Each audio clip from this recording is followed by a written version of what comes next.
salaamaaleykum mbokki internet yi ñu ngi leen di nuyu bu baax di leen siyaar di leen ñaanal jàmm ju sax dàkk bi jaay Cheikhuna Ahmadul Khadim ak yéen ñi nga xam ne yéen a baaxoo seetaan Diaga 7 Pro TV waaw comme niñ ko daan defee rek di ci ànd ak Baye Mbacke Mbuub baatu wala fali noonu la ñuy àndaate yéen ci bisub safar gi kon tey la premier safar di ci ànd ak Baye Mbacke Mbuub waaw Baye Mbacke ñëwal ñu kon ci sëñ Modou Moustapha Mbacke taaw sëriñ Modou Moustapha Mbacke moo wutu sëriñ Touba mat ko sëkk sëriñ Modou Moustapha Mbacke moom mi nga xam ne moom mooy borom Daara Xuddoos moom mi nga xam ne moo fi def jumaa ji moo indi raay bi moom moo indi sëriñ Bamba ci biir moom mooy waaja moom sëriñ Modou Moustapha Mbacke moo jëloon boppam ak rakam ju baax joojee di sëriñ Fallilou Mbacke daal di jébbal boppam sëriñ Touba doon taalibe bi murutu seen baay boobee di sëriñ Touba moo tax sëriñ Touba defal leen lu mu defalul kenn moom sëriñ Modou Moustapha Mbacke wutu na sëriñ Touba ci mat ko sëkk defal njaboot gi ba ñu mat sëkk ba ku mat jiitu rakk topp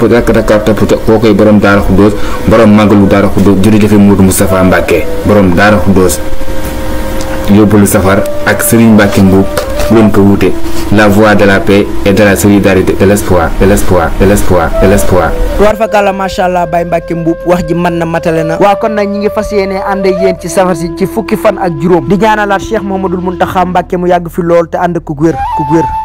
kon nag ñoo ngi leen di jox dig daje ba suba ak jàmm ci yeneen waxtaan wi nag ñoo ngi ciy ànd ak Diaga Pro 7 TV ak Sene Pro TV kon nag abonné leen aimé leen partagé leen ndax ñu gën a mën a wéyal liggéey bi kon nag ñu yend ak jàmm. Diaga 7 Pro TV, la chaîne qui vous donne des informations en temps réel